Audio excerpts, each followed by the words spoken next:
Welcome dear students. आज जो numerical हम डिस्कस करने वाले हैं ये अभी 3 मई 2026 को जो ये पेपर हुआ था नीट का, इसमें आया था। वैसे ही पेपर कैंसिल हो गया है, अब रीनीट होगा, दोबारा से होगा, है ना। लेकिन ये क्वेश्चन अच्छा है, इसका कॉन्सेप्ट अच्छा है, तो इसे हमें डिस्कस करना चाहिए, है ना। देखिए क्वेश्चन आपके सामने है। The sum of kinetic energy and potential energy of a simple pendulum bob is 0.02 joule.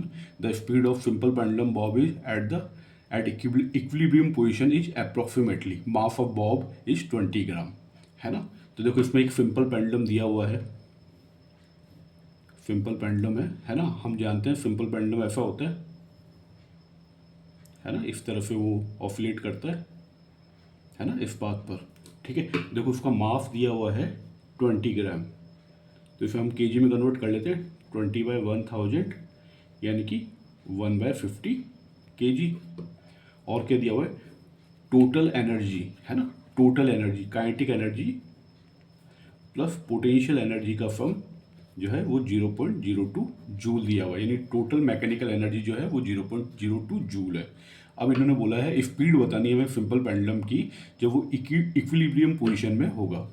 तो देखो जब सिंपल पेंडुलम लोएस्ट पॉइंट पे होता है, इसके ये पाथ के लोएस्ट पॉइंट पे होता है, तो यहाँ पर ये इक्विलिब्रियम पोजीशन पे होता है। क्योंकि देखो यहाँ पर जो है ना, ये वेट इसका mg इधर होता है और टेंशन से बैलेंस हो जाता है, ये तो नेट फोर्स 0 हो जाता है, तो यहाँ ये इक्विलिब्रियम पोजीशन में होता है।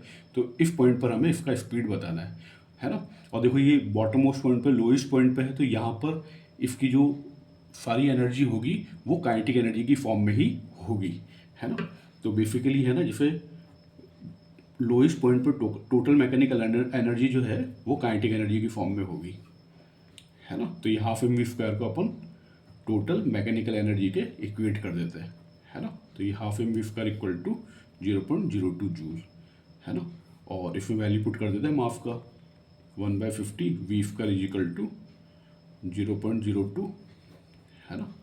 तो देखो इससे ये कट जाएगा, तो ये वी स्क्वायर का वैल्यू आया 2, यानी वी का वैल्यू आ जाएगा √2, यानी कि 1.41 मीटर पर सेकेंड, है ना।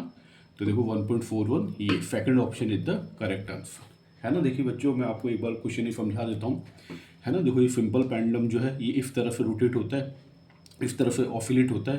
तो जब ये बॉटम मोस्ट पॉइंट पे होता है तो इसकी सारी मैकेनिकल एनर्जी काइनेटिक एनर्जी की टर्म्स में होती है। जब ये ऊपर जाता है तो इसकी काइनेटिक एनर्जी घटने लगती है, पोटेंशियल एनर्जी बढ़ने लगती है। जब ये यहाँ पर इसके पाथ के हाईएस्ट पॉइंट पे होता है तो सारी एनर्जी पोटेंशियल एनर्जी की, सारी मैकेनिकल एनर्जी पोटेंशियल एनर्जी की फॉर्म में होती है। देन इस तरह से, है ना, इसकी एनर्जी वैरी करती रहती है। एनर्जी जो है पोटेंशियल और काइनेटिक में डिवाइड होती रहती है।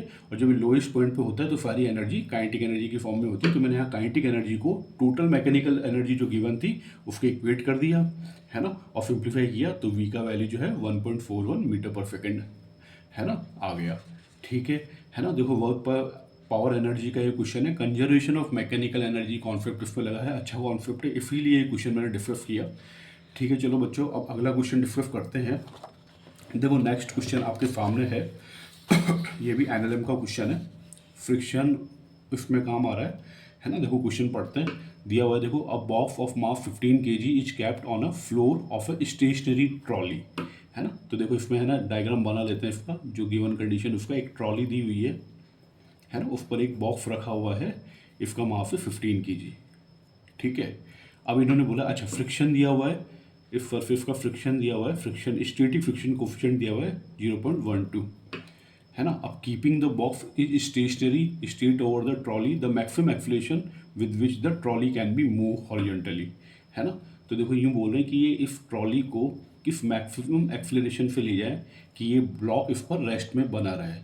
देखो होगा क्या, जब इस ट्रॉली को किसी एक्सीलरेशन से इधर मूव कराएंगे, है ना, तो इस पर फूडो फोर्स लगेगा इधर, और वो फूडो फोर्स ये ब्लॉक और ट्रॉली के बीच का जो स्टैटिक फ्रिक्शन फोर्स होगा उससे बैलेंस होगा।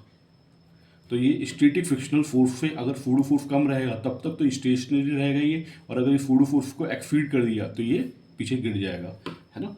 तो बेसिकली एफ पी जो है वो less than equal to F F होना चाहिए। एफ पी अपना एम इंटू ए है और एफ एफ जो है म्यू एम जी है। एम से एम सॉल्व कैंसिल किया तो a less than equal to mu g होना चाहिए, है ना। म्यू का वैल्यू रख दें 0.12 और जी है 10। तो इफ ए कटा तो ये a less than equal to 1.2 metre per second square है, यानी 1.2 मीटर पर सेकंड स्क्वायर तक जो एक्सेलरेशन है वो सेफ एक्सेलरेशन ही ये ब्लॉक इस ट्रॉली पर बना रहेगा। उससे ज़्यादा एक्सेलरेशन अगर इस ट्रॉली का होता है तो ये ब्लॉक पीछे गिर जाएगा, है ना। तो 1.2 दिया हुआ फर्स्ट आंसर, है ना। देखो एक बार इस क्वेश्चन को मैं वापस से एक्सप्लेन कर देता हूँ, है ना। देखिए इसमें एक ट्रॉली दी हुई है, ट्रॉली के ऊपर एक ब्लॉक रखा हुआ है 15 kg। तो ये बोला गया कि इस ट्रॉली को किस मैक्सिमम एक्सेलरेशन से हम ले जाएं कि तब तक कि ये ब्लॉक इस पर बना रहे। तो बेसिकली देखो इसको ए एक्सेलरेशन पे अगर हम ले जाते हैं तो इस ब्लॉक पर जो इसके ऊपर रखा हुआ है इस पर सूडो फोर्स लगे अपोजिट डायरेक्शन में, ट्रॉली के एक्सेलरेशन के अपोजिट डायरेक्शन में, उसे ब्लॉक और ट्रॉली के बीच का जो ये स्टैटिक फ्रिक्शन है इससे बैलेंस होगा। तो मैंने देखो तो इस ब्लॉक के इस ट्रॉली पे बने रहने के लिए F P less than equal to F S होना चाहिए। स्टैटिक फ्रिक्शनल फोर्स थोड़ा सा सिंप्लीफाई किया, कैलकुलेट किया, तो आपके सामने आंसर आ गया 1.2 मीटर पर सेकंड स्क्वायर, है ना। तो देखो इसमें भी अच्छा कॉन्सेप्ट था, इसमें सूडो फोर्स का कॉन्सेप्ट लगा, फ्रिक्शन का कॉन्सेप्ट लगा। एनएलएम चैप्टर का ये क्वेश्चन था, अच्छा क्वेश्चन था, अच्छा कॉन्सेप्ट था, इसीलिए मैंने इसको डिस्कस किया। वैसे तो आप जानते हैं कि 3 मई को जो पेपर हुआ था वो कैंसिल हो चुका है ना। तो जो भी बच्चे उसमें अपीयर हुए थे तो मैं उनको यही सलाह दूंगा कि आप जो हुआ वो तो हुआ, छोड़ो उसे, अब वापस से रिवीजन करने लग जाओ। एनसीईआरटी लाइन टू लाइन पढ़ लो, पीवाईक्यू सॉल्व कर सकते हो तो वो भी कर लो, और पूरे अच्छी पॉजिटिव एनर्जी के साथ, पूरे मन के साथ अपीयर, अगला जब भी नीट का एग्ज़ाम होता है तो उसमें अपीयर हो। ठीक है बच्चों, ओके।